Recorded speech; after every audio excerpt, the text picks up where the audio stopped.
Ditutup dengan doa. Demikian rutin acara pada malam hari ini. Selanjutnya,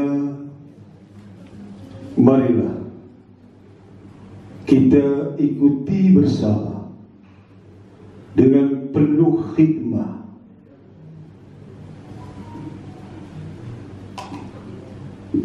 sekepul siri pengarah nasihat dari beliau guru mulia Sayyidul Walid Abuya Al-Habib Tahir Ibn Al-Habib Abdullah Al-Kaf kehadapan yang mulia. Allahumma salli ala Sayyidina Muhammad, Allahumma salli ala Sayyidina Muhammad, Allahumma salli ala Sayyidina wa Maulana Muhammad. Allahumma salli ala Sayyidina.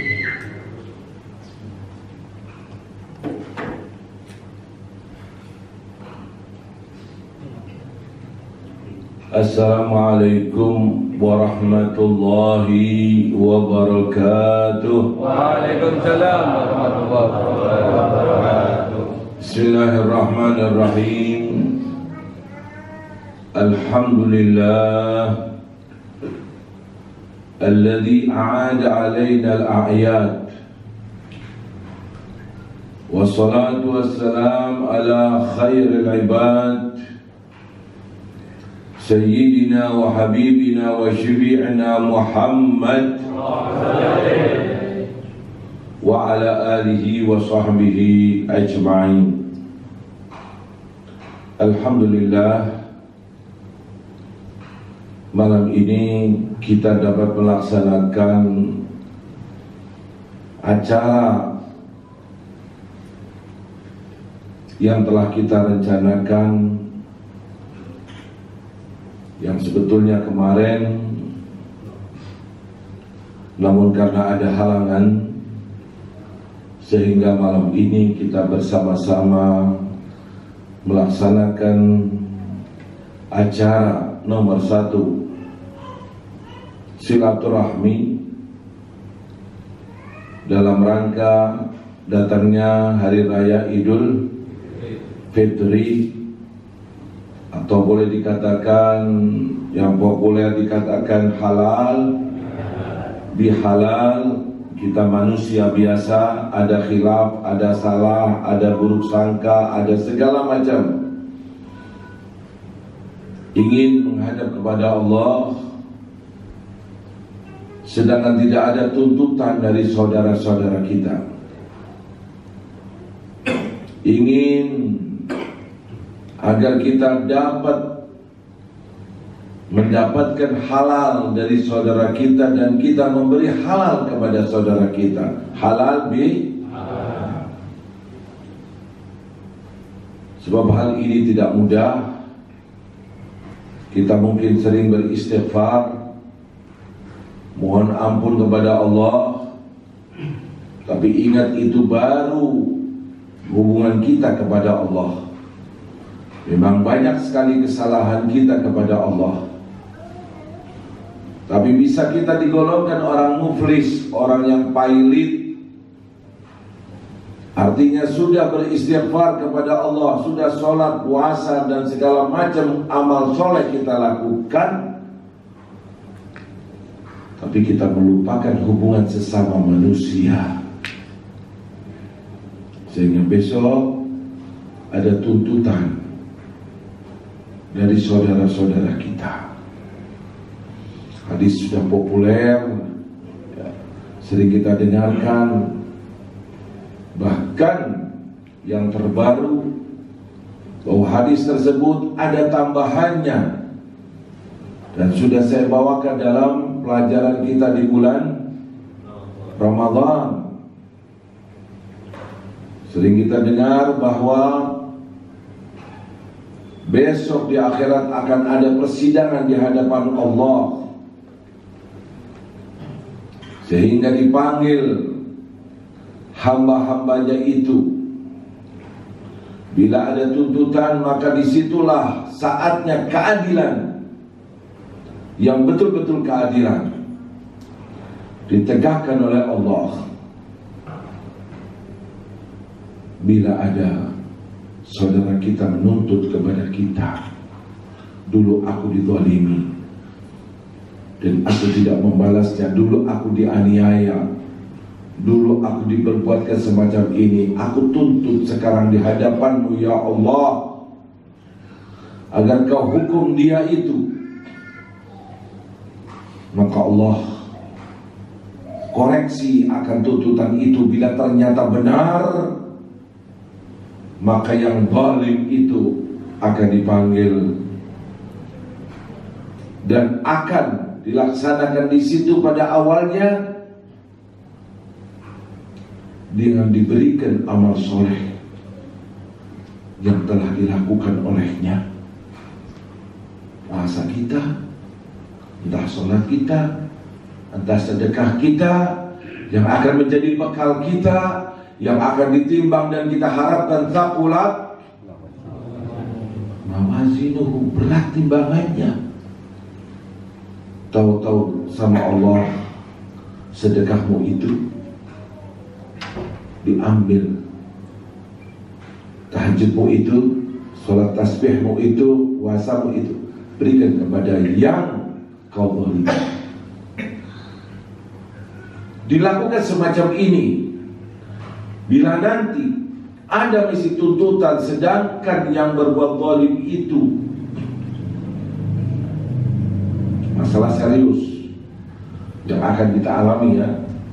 Ini pasti mau tidak mau, tidak punya lagi amal soleh, tahu-tahu ada yang menuntutnya bahwa dia telah berbuat zalim kepadaku. Maka Allah katakan, ambillah dosa-dosanya orang itu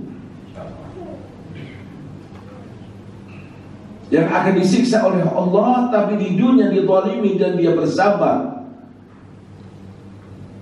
Maka diambil dosa-dosanya, diberikan kepada orang yang berbuat zalim. Ini hadis riwayat yang tidak lama saya baru tahu akan hadis itu. Terus terang saja, tambahan dari hadis itu, sewaktu orang itu menuntut di hadapan Allah dan Allah akan melaksanakannya, Allah panggil dia, ya fulan, kemari dan tengoklah ke kanan, lihatlah ke arah kanan. Dilihatnya arah kanan, tahu-tahu terlihat pemandangan yang sangat indah. Tidak bisa dibayangkan, tidak bisa diutarakan, yang sangat luar biasa. Dan itulah surga Allah. Ditampakkan oleh Allah surga yang sangat indah, yang insya Allah kita sebagai penduduknya, kita sebagai penghuninya, selama-lamanya, abadal abidin. Amin ya Allah, amin ya Allah, amin ya Allah. Allahumma ij'alna min ahli jannah, Allahumma ij'alna min ahli jannah. Akan ditempatkan situ. Maka dia bertanya, ya Allah, milik siapa itu? Begitu indah. Sudah jelas dalam hadis lain Nabi mengatakan, mala ainun ra'at wala udhunun sami'at wala khatara ala qalbi bashar. Mata belum pernah melihat, telinga belum pernah mendengar, hati kita tidak dapat membayangkan. Yang kita bayangkan tentang surga bukan semacam itu. Surga jauh lebih indah. Dia bertanya, milik siapa itu ya Allah? Allah jawab, milik siapa yang mau membelinya? Membelinya. Dia kaget. Lalu bagaimana cara membelinya? Biar aku menjadi penduduk surga, biar aku memiliki tempat itu. Kata Allah, gandenglah temanmu yang berbuat zalim kepadamu untuk masuk surga. Gandeng yang kau benci itu, yang kau tidak suka itu, yang telah berbuat zalim kepadamu itu, yang sekarang ini kau tuntut kepadaku itu, gandeng dia masuk surga. Artinya kau maafkan, kau tidak tuntut, kau tidak mengikuti hawa nafsumu, melawan tazkiyatun nufus. Qad aflaha man, ini telah beruntung orang yang selama ini. Gandeng dia, bawa dia masuk surga. Itulah harganya. Artinya dengan kau memaafkan, tidak lagi ada tuntutan, tidak lagi ada kata-kata ini dan itu kepadanya, kau akan mendapatkan surga Allah. Amin ya Allah. Amin ya Allah. Amin ya Allah. Kenapa mereka para wali Allah disebutkan dalam sejarahnya tidak tidur kecuali sudah mengatakan, ya Allah, aku maafkan kepada siapa saja yang telah berbuat zalim kepada aku. Mau tidur, dia maafkan mereka semua yang berbuat zalim, yang menganiaya aku, yang ambil hartaku, yang apa saja. Bukan lagi besok di akhirat, di dunia sudah dilakukan oleh mereka. Siapa mereka itu? Para wali Allah, kekasih-kekasih Allah. Insya Allah dengan acara kita, gesekan pasti ada, ketidaksenangan ada, tapi kita harus kadhiminal ghaidh, menahan diri kita. Itu sifatnya orang mukmin yang baik. Kita diperintahkan seakan-akan satu bangunan. Kita berada di lantai dasar sekarang ini, lantai kedua, lantai ketiga, lantai keempat, semuanya berdasarkan daripada bangunan yang ada di lantai yang dasar, fondemen-fondemen yang ada. Kalau ini sudah roboh, maka yang di atas akan roboh. Ini penjagaan hati penting sekali. Yang dibahas dalam kitab Ihya ataupun kitab-kitab tasawuf lainnya, banyaknya fokus akan masalah hati. Karena di situ tempat pandangan Allah. Allah tidak melihat muka kita, mau ganteng tidak ganteng, tidak lihat kekayaan kita, tidak lihat baju kita, tidak lihat rumah kita. Yang dilihat hati kita. Bagaimana hatinya? Hati yang rahim, hati yang penuh kasih sayang, itu sifatnya orang-orang soleh.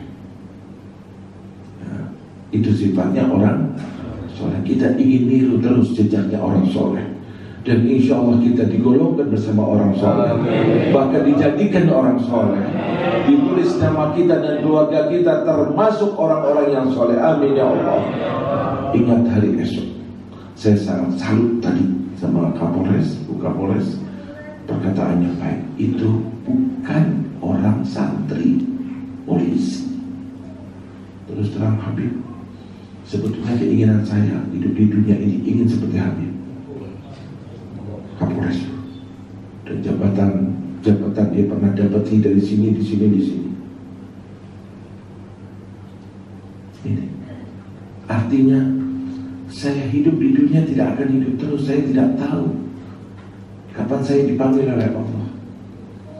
Bulan Ramadan ini 2 orang dari marga Al-Kashmir yang saya tahu kenal berat, bukan sekedar kenal, meninggal dunia. Pastikan saya berpikir akan datang saatnya saya sekarang mengantar, besok pasti. Ini sadari akan hal ini. Ya, siapa saja, kalau perlu sama anak kita minta maaf. Saya katakan, maafkan Nabi. Mungkin saya hilang, mungkin saya pernah marah yang berlebihan, mungkin saya pernah menuduh, dan hal itu sebetulnya tidak. Itu siapa saja, ya, minta maaf, biar besok tidak ada Sebab alangkah sedihnya, ngaji, sudah berusaha untuk ngaji, itu masih belum banyak. Sedekah, berusaha untuk sedekah, masih sedikit. Tahajud, berusaha untuk tahajud, masih sedikit. Sudah sedikit itu, terus besok di akhirat hilang. Gimana terus? Mana bekal kita? Di kuburan sama siapa nanti? Masalah sangat-sangat serius. Ya, ambil kita punya tetangga jahat ini, biar prinsip kita, saya ingin jadi orang baik. Artinya mau ngalah, mau memaafkan, mau ini, apa saja dari sifat orang baik kita akan lakukan. Jadi kesempatan itu. Kalau kita tidak memaafkan sama saudara kita, lalu bagaimana hubungan kita dengan Allah? Diberi apa sama Allah? Segalanya dari Allah. Kenikmatan yang kita miliki dari Allah, dari mulai yang ada di anggota badan kita, sampai udara, sampai tempat, sampai rumah, sampai semuanya. Wa ma bikum min ni'matin fa min Allah. Kayak gitu kita mesti berbuat salah sama Allah. Maksiat, berbuat kemungkaran, berbuat yang dilarang oleh Allah, perintahnya banyak ditinggalkan. Kalau nggak dimaafkan sama Allah, gimana kira-kira? Di mana tempat kita? Bukan main-main di neraka itu. Ini hati-hati saya ngomong semacam ini, tujuannya pertama kali saya sendiri pengen beli surga Allah, ingin besok ditempatkan di surga Allah, ingin jangan sampai disiksa di akhirat nanti. Ini ya, sampai di alam kubur pun dianjurkan, bila ada saudaramu meninggal, hendaknya ada yang pidato. Untuk apa? Untuk keselamatan hari esok. Dengan apa? Dengan mohon maaf kepada yang hadir di sini, agar memaafkan bila ada kesalahan yang pernah dilakukan. Samihu, nanti saya bilang musamah kalau mau pakai bahasa Arab, atau maafkanlah almarhum. Saya maafkan. Tujuannya apa ngomong itu? Besok persidangan Allah.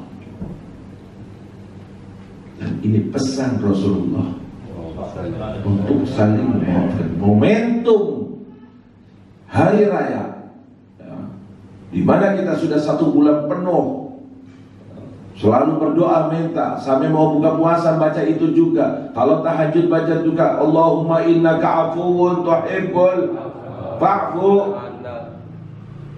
Ini hubungan sama Allah dengan penuh harapan, insya Allah datang hari raya Lebaran, dosa-dosa kita kepada Allah sudah diampuni.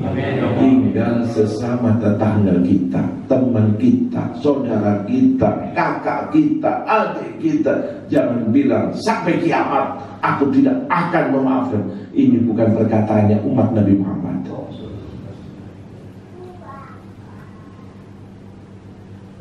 Tahu ceritanya Wahsy?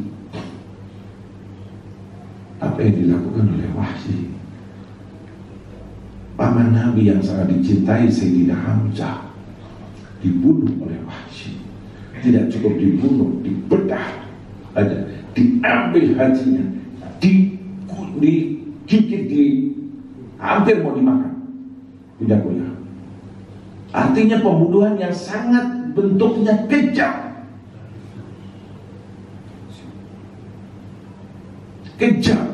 Sampai akhirnya Rasulullah jaya dengan banyaknya masa, banyaknya ini. Wahsy datang untuk masuk ke dalam agama Allah. Nabi tolak, Nabi usir, Nabi hukum, Nabi bunuh dia. Silahkan masuk Islam. Diterima oleh Rasulullah. Banyak cerita semacam ini yang dimaafkan. Nabi sendiri mau dibunuh dengan cara yang tidak benar, karena peperangan sudah selesai, sedang istirahat. Di saat Nabi sedang istirahat, diambil pedangnya Nabi, dia lompat di atasnya dan mengatakan, man yamna'uka minni ya Muhammad, siapa yang bisa mencegah aku untuk membunuhmu wahai Muhammad? Nabi menjawab, Allah. Gemetar itu orang, sehingga jatuh itu pedang, diambil oleh Nabi. Dibunuhkah dia? Dibunuhkah oleh Rasulullah? Dia mau bunuh tadi? Tidak dibalas. Tidak dibalas. Dimaafkan oleh Rasulullah. Ini dan banyak hal semacam ini, cerita semacam ini kita ingin, insya Allah kita punya hati golbun salim. Karena itu syaratnya untuk surga, illa man atallaha bi qalbin, kecuali kata Allah, kecuali berarti lainnya tidak bisa. Hanya yang datang menghadap kepada Allah dengan hati yang bersih. Allah warzuqna qalban salim ya Allah. Karuniakan kami dapat hati yang bersih ya Allah. Ya Rabb. Ini tidak kenal dendam, tidak kenal ini, tidak. Usahakan kita dalam kehidupan kita, selagi kita masih hari raya, acara halal bihalal, selazimnya saya berbicara semacam ini. Kedua, dalam acara kita ini ingin saya juga mengajak, dan ini dulu sudah diajak, namun entah bagaimana ceritanya, kita ingin menghidupkan sesuatu yang baik itu. Sesuatu yang baik itu hendaknya jangan putus di jalan. Kalau sudah Allah bukakan hati kita untuk berbuat kebaikan, suruh istiqamah. Bakti dengan orang tua, bakti kepada guru-guru kita. Dengan apa? Kalau mereka sudah mendahului kita, sudah meninggal, wafat, jangan kita lupakan. Bakti sama orang tua setelah meninggalnya lebih afdal daripada hidupnya. Lebih afdal. Hidupnya ada abah saya taat, saya tunduk, insyaallah. Oh, jadi ini bakti, senang. Malah kadang-kadang mengharapkan kata-kata itu.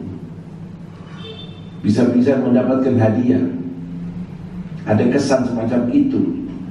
Tapi setelah wafat, ada di kuburannya, masihkah kita ingat? Masihkah kita ziarah ke sana? Masihkah kita kirim sedekah? Masihkah kita kirim yasin, kirim tahlil, apa saja? Ini lebih afdal. Ya. Karena tidak ada kesan satu balasan yang akan kita rasakan.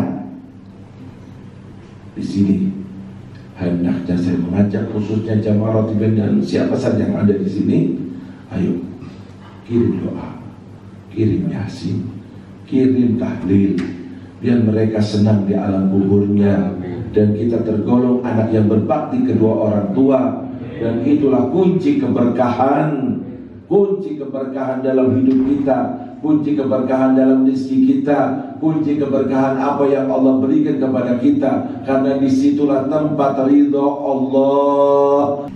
Daftar untuk jihad, membela agama Allah. Karena banyaknya orang-orang kafir di hadapan kita. Tahu-tahu Rasulullah bertanya sama anak muda itu, kau berangkat kemari, orang tuamu ridho atau tidak? Ya Rasulullah, tidak. Dia menangis. Apa Rasulullah mengatakan? Ayo, jihad. Jangan pedulikan orang tuamu. Biarkan dia menangis. Ini adalah surga Allah. Ini tidak. Kata Rasulullah, pulang. Pulang. Sebagaimana kau tangiskan, sekarang kau jadikan orang tuamu gembira, senang padamu. Dan itulah jihadmu. Fafihima fajahid. Di keduanya itu, bakti kepada keduanya, itulah jihadmu. Jihad bela agama bersama Rasulullah ditolak untuk bakti sama orang tua. Itu. Nah, dengarkan ini dengan baik, khususnya yang masih punya orang tua. Kalau tidak, demi Allah saya berani bersumpah akan menyesal. Sekalipun sudah bakti, masih menyesal, merasa kurang. Kalau masih hidup, ya Allah, seandainya ada yang menawarkan saya, ingin abahmu hidup lagi, lagi bayar 1 miliar. Saya katakan saya mau bayar 1 miliar sekalipun uangnya utang.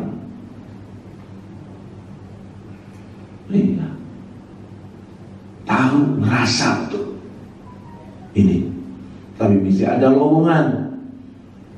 Itu dengan apa? Ini yang kita laksanakan. Yang dikatakan oleh satu orang sahabat, tanya sama Rasulullah, hal baqiya min birri abawayya abirruhuma ba'da mautihima. Masih ada lowongan ya Rasulullah. Aku ingin bakti sama orang tua aku, tapi keduanya sudah meninggal. Ada. Ini. Ya, as-sholatu lahuma. Artinya bukan sholat, doa di situ. Doa. As-sholat itu doa. Ini dari sisi bahasa, ad-doa lahuma wal istighfar lahuma, bacakan mohon ampun. Apa yang diucapkan Allah, Rabbighfirli.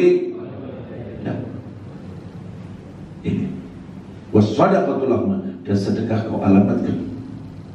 Sedekah, setiap sedekah kamu bersedekah, niatkan untuk orang tuamu. Kau dapat, orang tuamu dapat. Tinggal pasang niat. Satu amalan bisa kau mendapatkan pahalanya 10 kali lipat. Kenapa? Karena pandai memasang niat. Ini, insya Allah orang tua kita ridho kepada kita. Amin. Dengan acara kita. Amin. Ya, saya mohon insya Allah bisa istiqomah. Amin. Kalau perlu tetapkan setiap malam ketiga bulan Syawal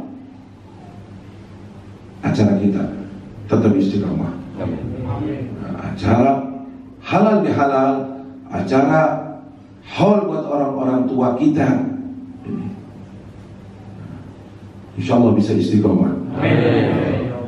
Amin. Amin ya Allah.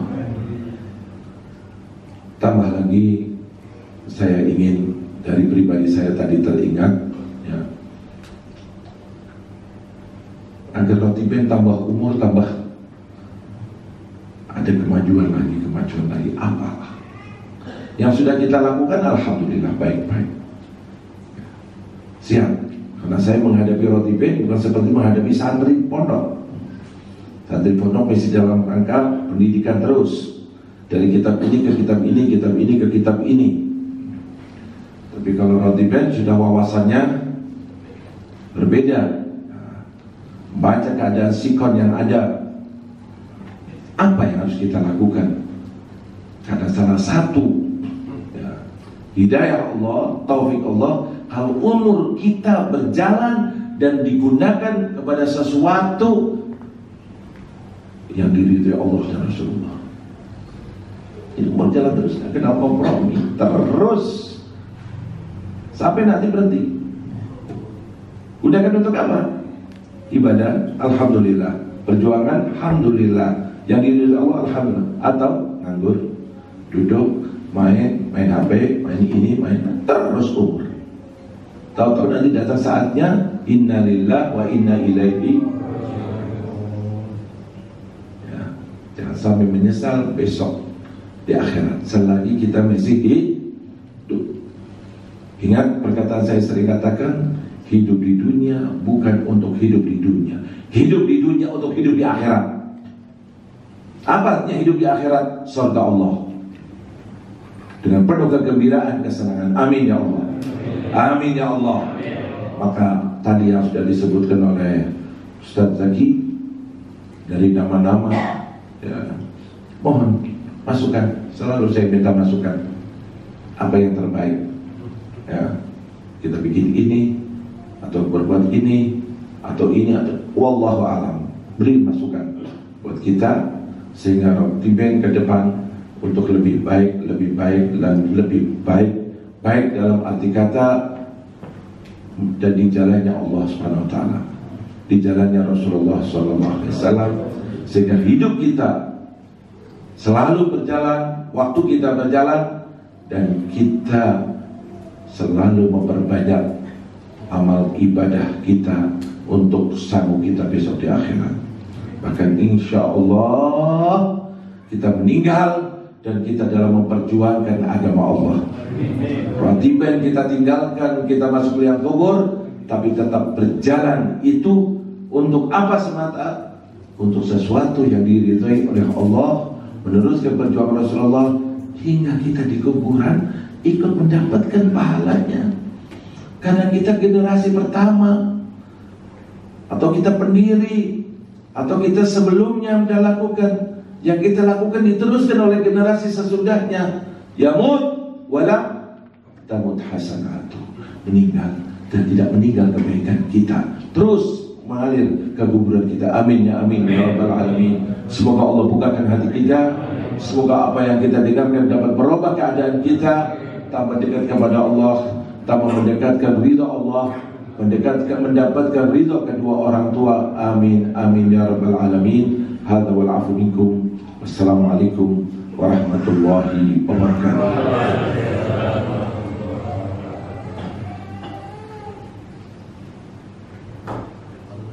Hadirin wal hadirat, hadani Allah wa iyyakum ajma'in. Alhamdulillah, baru saja kita dengarkan dan kita ikuti dengan seksama betapapun adalah kehidupan dalam kebersamaan, indah dan begitu syahdunya yang telah digambarkan oleh beliau pada saat ini. Hadirin yang dirahmati oleh Allah, selanjutnya untuk mari kita dengar bersama secara runtun, yakni kami harap dengan sangat kepada beliau Presiden Rotibe dalam memberikan pesan harapan untuk Jamiah Rotibe. Assalamualaikum warahmatullahi wabarakatuh. Bismillahirrahmanirrahim.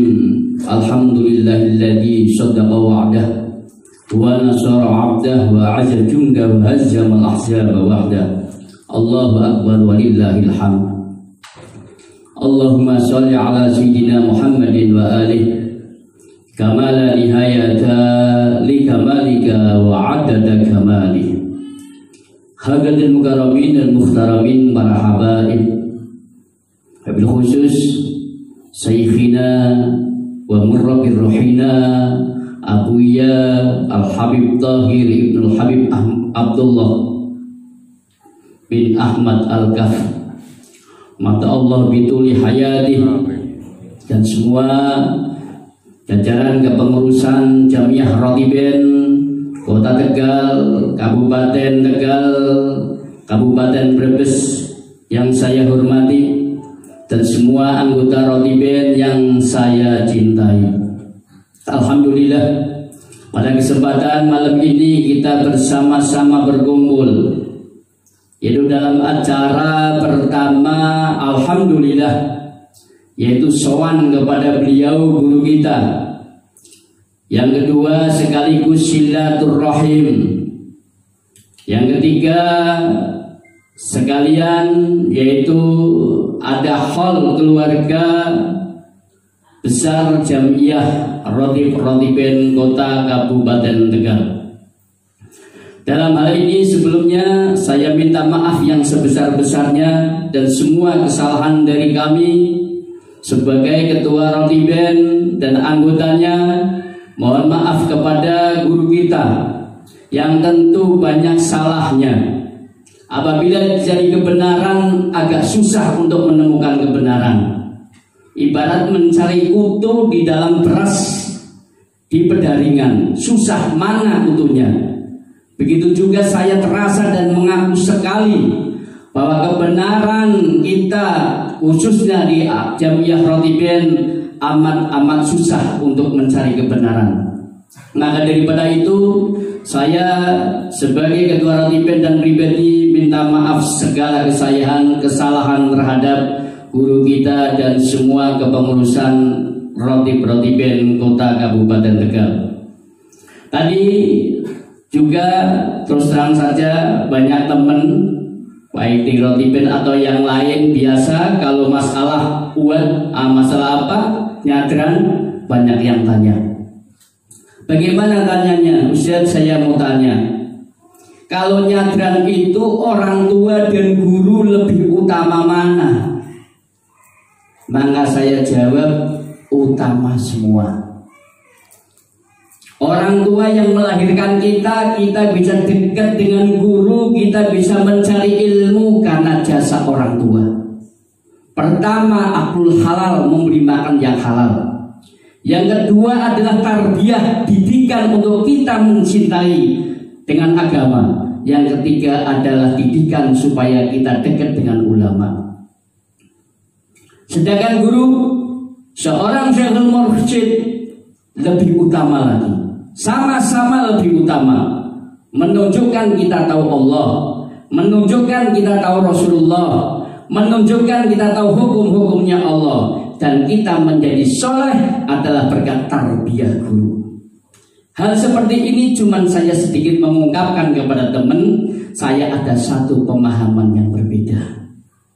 Di antaranya, orang tua adalah yang melahirkan, yang memberi makan, yang mendoakan saya, yang menyekolahkan saya dalam hal agama. Itu. Yang kedua adalah guru. Intinya orang tua, intinya guru sama-sama. Kalau seorang orang tua, kalau saya menjadi waladun soleh yang ula, saya menjadi anak, akan memberi syafaat terhadap orang tua. Karena soleh dia dulunya, kita bisa mendoakan orang tua. Tapi kalau guru, akan memberi syafaat terhadap kita. Guru memberi syafaat, guru mursyid memberi syafaat terhadap kita, maka saya bisa memberi syafaat pertolongan kepada orang tua. Kenapa? Karena dalam ruh syekhul mursyid, ruh seorang guru, yaitu adalah Rasulullah Sallallahu Alaihi Wasallam. Maka daripada itu, mari kita jangan sampai tinggalkan dua-duanya ini. Satu orang tua, yang kedua guru. Jangan ditinggalkan dua-dua ini. Itulah kesan dari saya. Sangat sayang sekali dulu kita sayang, bukan sekedar sayang, anggota Rotiben betul-betul dimanjakan oleh guru. Merasakan dimanja apa tidak? Dimanjakan apa saja ya Allah. Semoga kesayangan guru terhadap kita, pemanjaan guru terhadap kita sampai besok yaumil qiyamah. Amin ya rabbal alamin. Yang selanjutnya pesan saya sebagai ketua Rotiben alhamdulillah sudah berjalan bagus, tetapi ada wacana, ada pemikiran bagaimana baik di Kabupaten Brebes, Kabupaten Tegal atau Kota Tegal, dalam langkah selanjutnya bukan hanya Jamiah Rotiben. Bagaimana kalau diadakan Jamiah Kubro? Mungkin di Brebes, kabupaten, kota bisa menggandeng masyarakat. Di Brebes ada Jamiah Rotiben di sana, menggandeng masyarakat Brebes, menggandeng di masjid dimanapun, ada sebulan sekali atau 2 bulan sekali, dinamakan Jamiah Kubro. Untuk apa? Untuk tabungan kita besok di akhirat. Kita sudah mati, Rotiben tetap berjalan, banyak yang menjalankan. Intinya kita tetap istiqomah di Rotiben. Pegangi guru, sayangi guru, ikuti guru, dan sayangi orang tua. Assalamualaikum warahmatullahi wabarakatuh.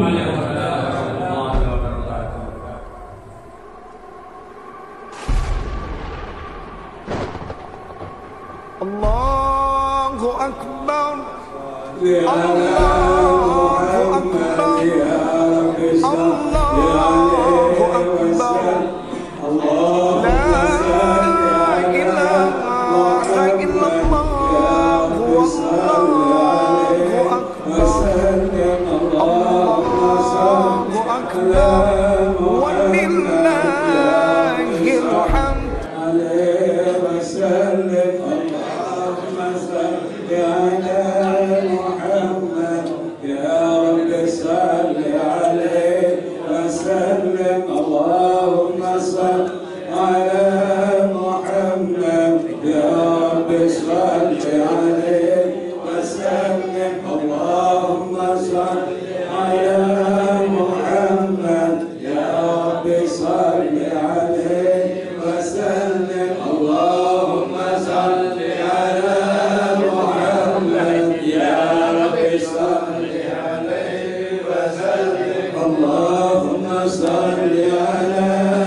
وأشغلني الظالم بالظالمين